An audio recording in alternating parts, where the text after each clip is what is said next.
issue was arised, this issue of prophethood of Mirza Sahab arised after the death of first Caliph of Jamaat. Can you please justify that? Yes, I can. And I will give you just 5 references from Mirza Ghulam Ahmad himself. I've got the exact references. Here is the first reference.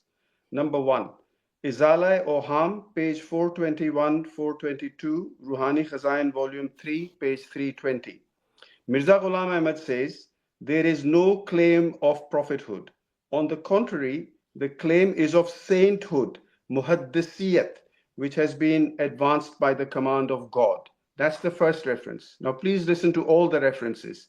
Yes. The second is from Hamamatul Bushra, which is an Arabic book, in which he says, Hamamatul Bushra, page 8, Ruhani Khazain, volume 7, page 184.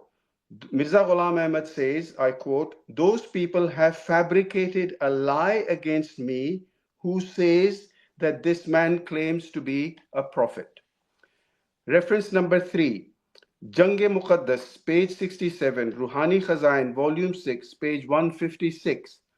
Mirza Ghulam Ahmad says, I make no claim to prophethood. I repeat, Mirza Ghulam Ahmad says, I make no claim to prophethood. This is your mistake. Reference number 4, Anwarul Islam, page 34, Ruhani Khazain, volume 9, page 35 as well. If the objection, Mirza Ghulam Ahmad says, if the objection is that I have made a claim to prophethood and such a thing is heresy, what else can I say except that may the curse of Allah be upon liars and fabricators.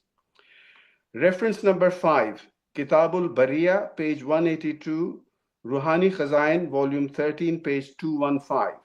Mirza Ghulam Ahmad says, by way of a fabrication, they slander me by saying that I have made a claim to prophethood. But it should be remembered that all this is a fabrication.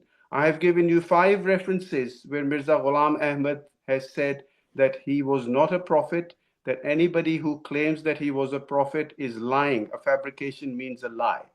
Now, the only place where, and there may be others, that Ahmadis try to prove the point that he claimed to be a prophet was that in Ek Ghalti Ka Izala, which was written in 1901, 7 years before his death, where he invented a new type of prophethood called Buruzi or Zilli prophethood, of which there is no mention in the Holy Quran, if we were to use the Quran as the yardstick.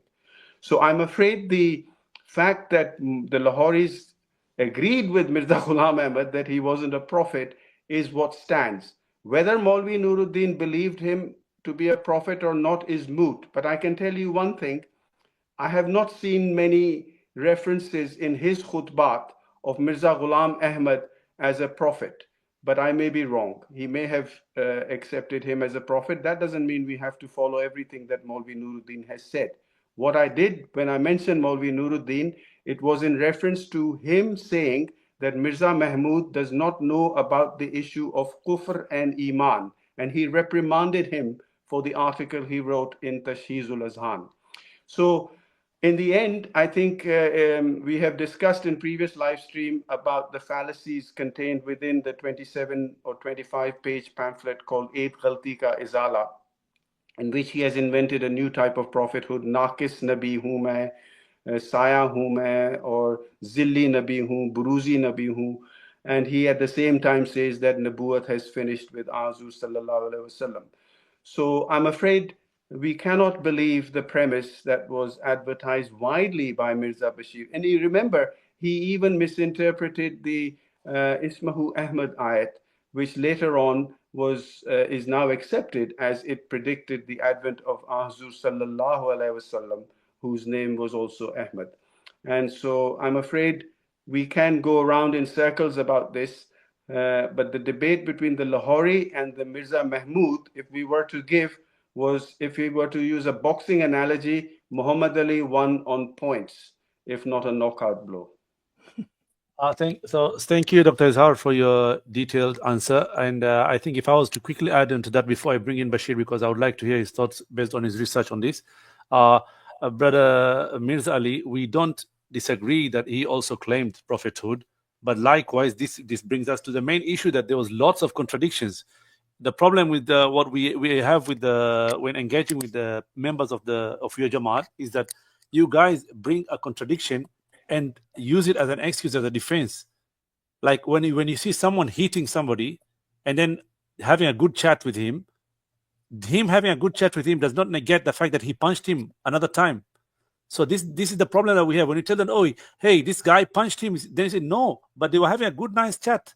But that is not a defense, actually. That's a contradiction. Because, or unfortunately, I have to use this word, that it's a hypocrisy. That one time he's acting nice with him, and another time he's punching him.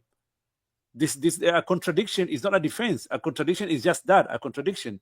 When he said, I will not be a kafir and claim prophethood, and then he says, I am a real prophet just like the rest of the prophets, then that's a contradiction. That's not a good defense. Could I just add one more point, if you allow me? Yeah.